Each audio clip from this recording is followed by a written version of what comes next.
guys? So today we are moving from the Larry and Penny Thompson Memorial Park here in Miami and going to Long Pine Key Campground in the Everglades National Park.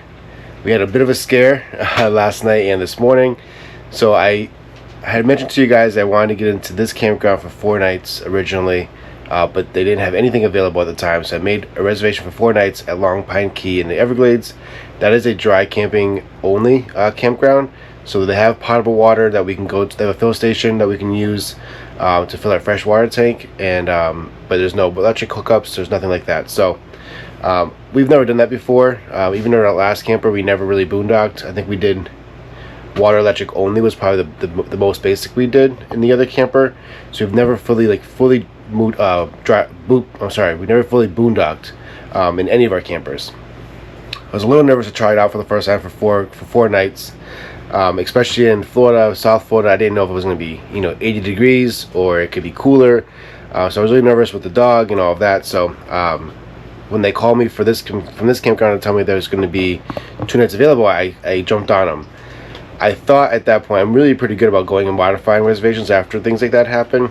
Apparently I didn't do that this time around, so when I looked at the email to check what time we can check in, I noticed the reservation still said that we were supposed to check in on Tuesday. So I kind of freaked out thinking they probably gave our site away. And of course I figured this out last night. It was after they had closed the campground office. So I called first thing this morning. She said they should still have it available. Let me call you back. She called back and she said you guys are all set. And I guess the silver lining here is that we can check in before 3 because the site's already available. It was supposed to be for us on Tuesday. So the good thing is we can kind of leave here and just go straight there rather than having to figure out what to do between 11 o'clock and 3 o'clock. And it's only a half an hour drive down there. So lesson learned. I guess next time just double check before I get to this point. Like I said, I'm usually pretty good about modifying reservations, but thank God it's all set. We have a place to be tonight, and so first time boondocking. So that's kind of what I wanted to say is that so it's kind of cool. We're showing you guys 2 different ways of how you can do a national park, and one of the ways is doing it in a campground outside of the national park where you're close by, you have full hookups. This is a county park, but there's obviously a lot of private campgrounds around here too. So you can do that, use that as your base camping, and then go to the national park itself. Or you can camp in the national park. A lot of national parks have campgrounds where they may have partial hookups, they might have full hookups, or they might have no hookups. So in our case, you're going to one that has no hookups. So we're going to show you guys 2 different ways of how you can explore national parks. And if you're a bigger rig, a lot of national parks have size limitations. They might have sites available that can have 45-foot rigs, but there's going to be far and few in between. Or they don't have any at all. And even with us at 35 feet, we're still pushing limits on some of the national parks in the area. But Everglades is not one of those. They do have sites for big rigs. 40 feet and up is what I consider a big rig. So we'll be all set. And so yeah. So we're going to get packed up. We're going to get out of here. And we'll see you guys down in the Everglades. Hey guys. All right. So we're in the truck. Getting ready to leave. It's 11:29. It's a little bit past checkout, but you guys know the theme. We're always a little past checkout. Not always, but sometimes. Most of the time. But I wanted to come back real quick before we leave and just talk about boondocking. I mentioned it earlier, and I realized that some of you might not know what boondocking is. Boondocking is when you're camping or when you're in your RV at a place that does not have water, electric, or sewer hookups. This could be at an actual campground, or it could be on public lands. There's lands, especially in the west coast of the country, that you're allowed to go on and camp wherever you find a spot. So wherever it's flat enough for your RV, you can get level, and you're just on your own. You're on your own power, which is your battery. Whatever you have in your fresh water tank is what you have for water. So that's what we're doing this week. It's at a campground. It's at the Long Pine Key Campground in the Everglades National Park. So we'll have an actual designated site for ourselves, but we won't have any electric, water, or sewer. So that's what I mean by boondocking. So a short ride, about a half an hour. So we'll see you guys when we get there.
Hello. Hi. How are you? Good.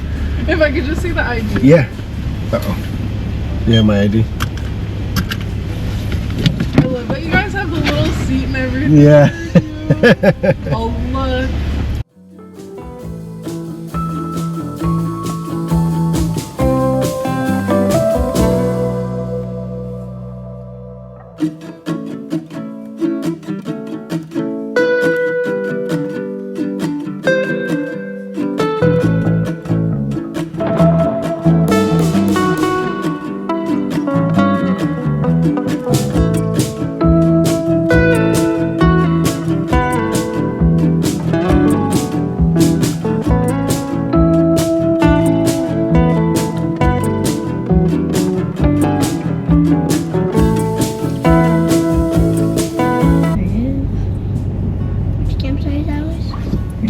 We don't know yet. Okay, this is where we're gonna get some water first.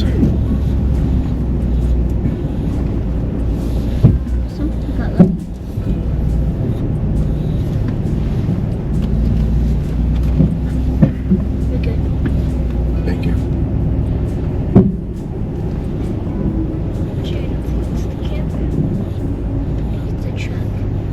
It's the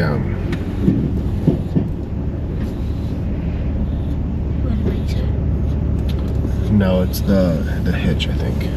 It does that. Cleaning the hose? This is a Mark hack from Keep Your Daydream. So thank you, Mark, if you ever watch this.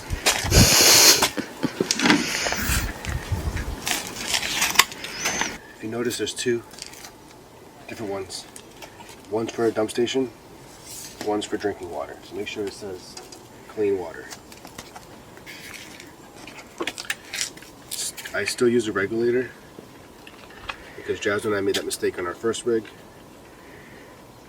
and I think we blew the black tank flush check valve on our first trip ever. So I just use one, and every single time I use one of these hoses, I still use the pressure regulator. Since you're here, love, if you want to just when I ask you to pull that lever, open that lever. Okay. Great. Oh, you know what I wanted to do? What? What I got here is a hydrometer, or a water meter. And this is going to tell us how much water we put into the tank. So I don't have to go look inside at the sensors, or the sensors. I'll just know right here how much water's going in. A 55-gallon tank. We'll probably put in about 50 to 54, 53. Let's see.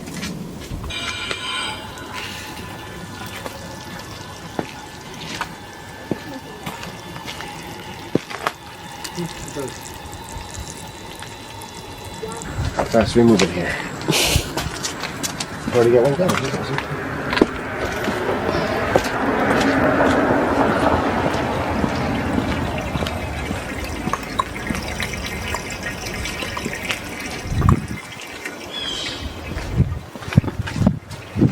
This can take a while. That's alright.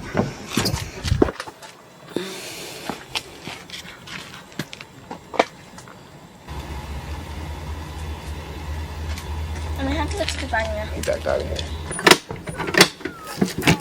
Okay, I got it.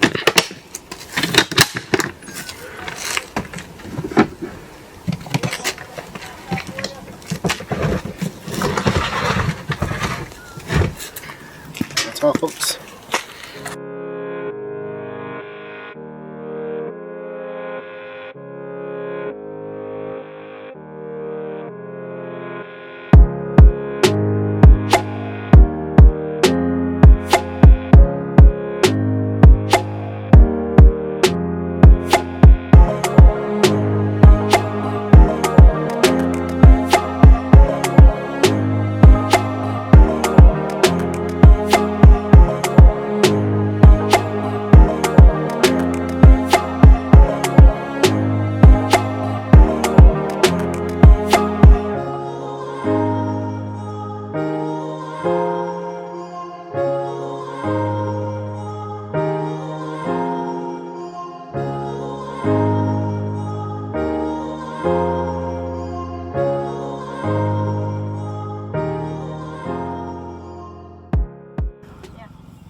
Okay.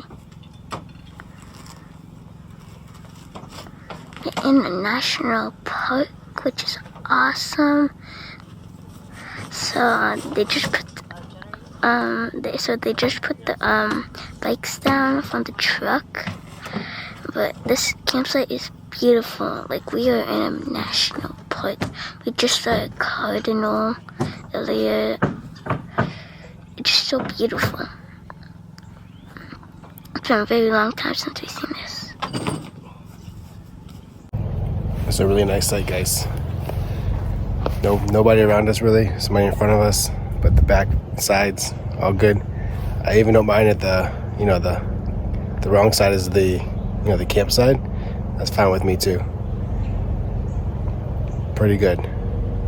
Even for no hookups. I'll take this for a couple nights all day.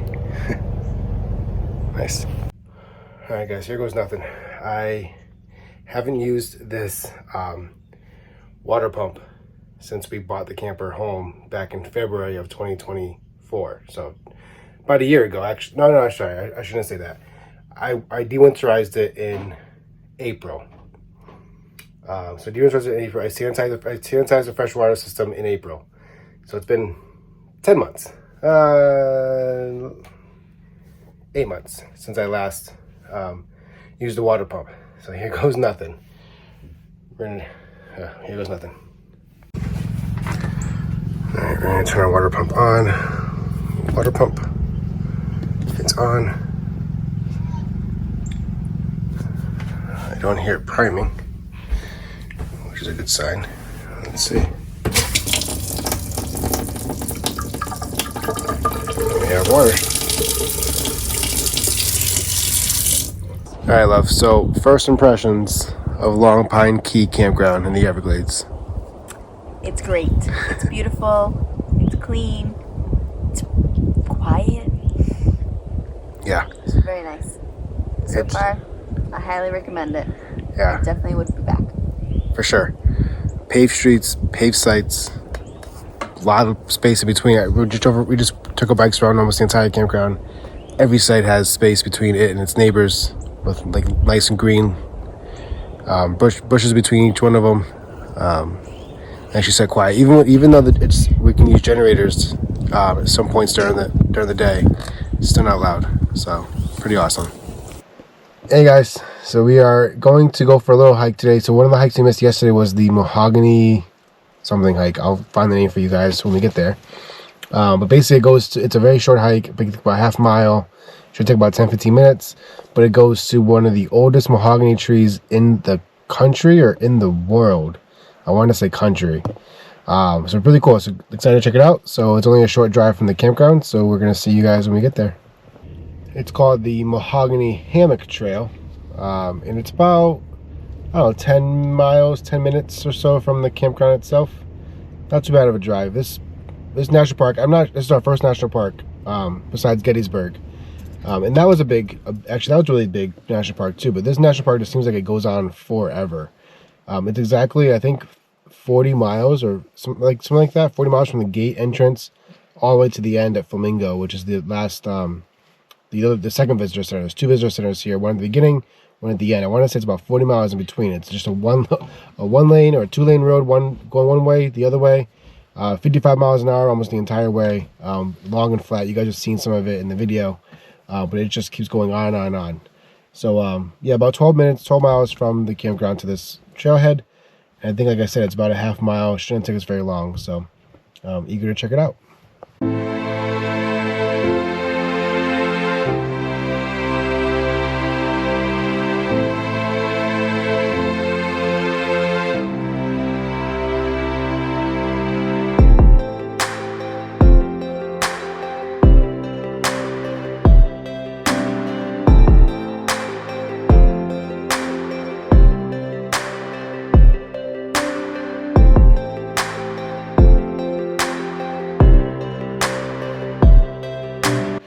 This feels like otherworldly. It feels like we're in the middle of a jungle.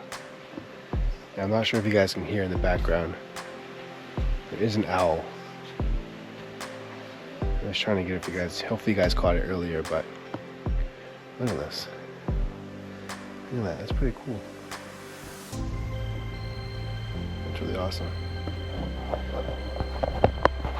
I was just telling them, this feels like we just stepped into a whole different world, right? It feels like we stepped into the middle of a jungle somewhere.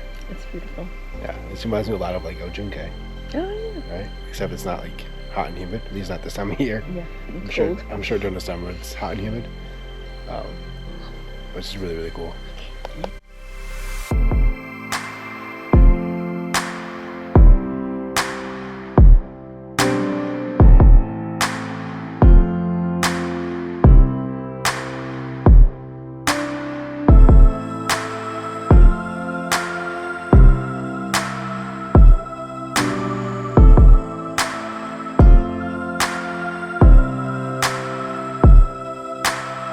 I just realized too, I mentioned El Junque, but I didn't say what El Junque is. El Junque is the national rainforest in Puerto Rico. So it's actually in the national park system. So that's actually where we got our first passport stamp, being that we have family in Puerto Rico, so we went there often before we started RVing. And El Junque is a place, if you haven't been to Puerto Rico, first of all, go there. Second of all, go to El Junque. Hike any trails you want, but there's waterfalls, and it's a rainforest. Absolutely beautiful. And this reminds me a lot of it. Just really, really cool.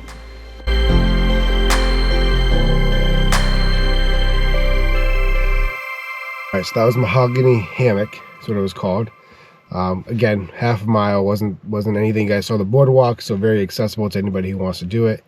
But just absolutely beautiful. It really felt like we stepped into an entire different environment. It really, really reminded me of the rainforest. I keep saying that, but it reminded me of El Junque so much. But this time of year, at least today, it's, you know, in the mid to low 60s with a breeze. I have my hoodie on, so it's a little chilly for Florida. But a really nice 15-20 minutes that we took to kind of walk around. We took it very slow walking it around. So, and you can sit there on benches and bird watch and all of that. So. I highly recommend this trail. I think this is probably my favorite trail so far that we've done, out of all the ones we did yesterday, and then this one today is probably my favorite. So definitely check it out if you're here. Hey guys, we're jumping on here in real time to announce our plans for 2025. That's right. We are in a beautiful campground here in Altoona, Florida, which is our last stop in Florida. So when we leave here, it's going to mark the official beginning of our 2025 RVing adventures. As you know, we love to explore both nature and cities, so we have a good mixture of destinations for you guys. Yeah, I think a lot of people think RVing means being in the woods all the time. And while we love that, we also love exploring cities. There's so much culture to experience in different cities throughout the country. And one thing we love is trying different cuisines. There's no better place to try new foods than in the city. Yes, but of course exploring God's creation is unparalleled, and it's one of my favorite parts of RVing, followed closely by visiting cities. So without further ado, here are our plans for 2025. These are not in the order we're going to be doing them. So first we're going to start with our big rocks. We'll be visiting 3 national parks: Shenandoah, Big Smoky Mountain, and New River Gorge National Park. In addition to that, we're going to be doing Cape Hatteras National Seashore in North Carolina. Then for our must-see city stops, we're going to Nashville, Atlanta, Jackson's Peak, Detroit to visit the Ford Museum, and we'll also be stopping at the Cedar Point Park for some amusement park fun. We also have the Football Hall of Fame and the Baseball Hall of Fame on our list. Those are the big rocks, but we have other things in between there as well. We can't wait to bring you guys along for them. For sure. In full disclosure, plans can obviously change at any time, and the beauty of RV life is that we can bring our home wherever we have to. Absolutely. We hope you all have been enjoying our travel videos, and we really hope you all will continue to join us as we begin our 2025 RVing season. Yes, and be sure to tell your family and friends about us. The more the merrier. So with that, we're going to end this week's video here. Next week we finish up our Everglades series with a backcountry boat ride with Flamingo Adventures. Be sure to give this video a thumbs up, and don't forget to subscribe if you don't already. Until next time, God bless and stay safe out there. Later. Bye guys.